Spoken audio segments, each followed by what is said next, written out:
je voudrais vous expliquer comment redonner du sens à votre parole, que vous soyez dans un mode bégaiement ou pas d'ailleurs, peu importe. L'important, c'est le sens qu'on donne à sa parole.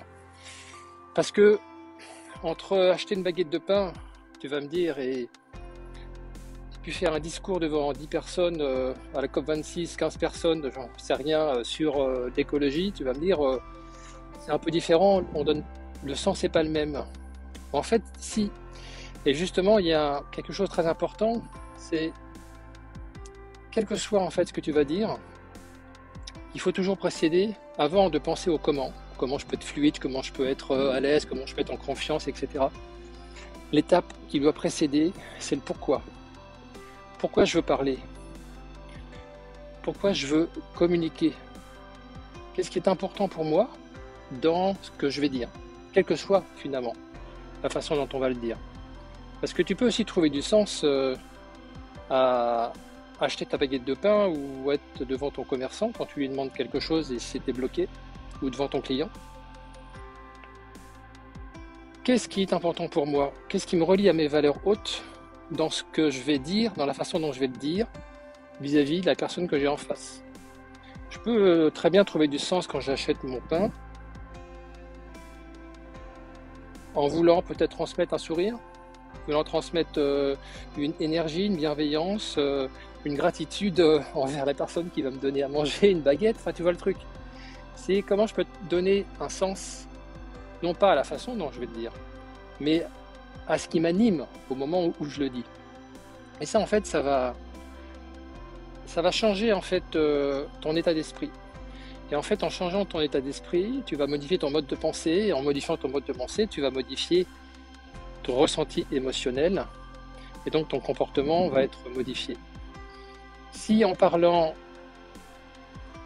tu ressens de la souffrance parce que tu as du mal à parler et que c'est toujours la galère et que tu es dans un mode ras-le-bol, ça va se ressentir immédiatement, quel que soit le contenu des mots. Donc, dans ce cas-là, raccroche-toi à ton pourquoi. Pourquoi c'est important pour moi de dire ce que j'ai à dire. Je dis, fais le test chez ton commerçant demain, quand tu achètes ta baguette de pain, fais le test en étant dans le mode, je vais essayer de donner un maximum de sens à la façon dont je le dis, même si c'est quelque chose de très très simple. Il n'y a pas de... En fait, c'est notre mental qui justement enlève du sens aux choses. Tu connais l'anecdote du tailleur de pierre où tu as trois personnes qui sont en train, ou deux personnes, je sais plus, qui sont en train de tailler un roc à même le sol, et puis tu as le premier qui dit moi ça n'a aucun sens pour moi parce que c'est juste un morceau de caillou que je casse. Le deuxième, ça va être je sais plus ce que dit le deuxième, mais le dernier dit non, moi je suis en train de casser des cailloux, mais je sais, c'est pour construire une cathédrale. Donc voilà, je te raconte cette anecdote juste pour t'illustrer que le pourquoi doit précéder le comment. Et il y a un deuxième effet super puissant, c'est qu'en te raccrochant à ton pourquoi, en te rapprochant du coup à tes valeurs hautes, ce qui est important pour toi, dans ce qui est enraciné en toi, à ton socle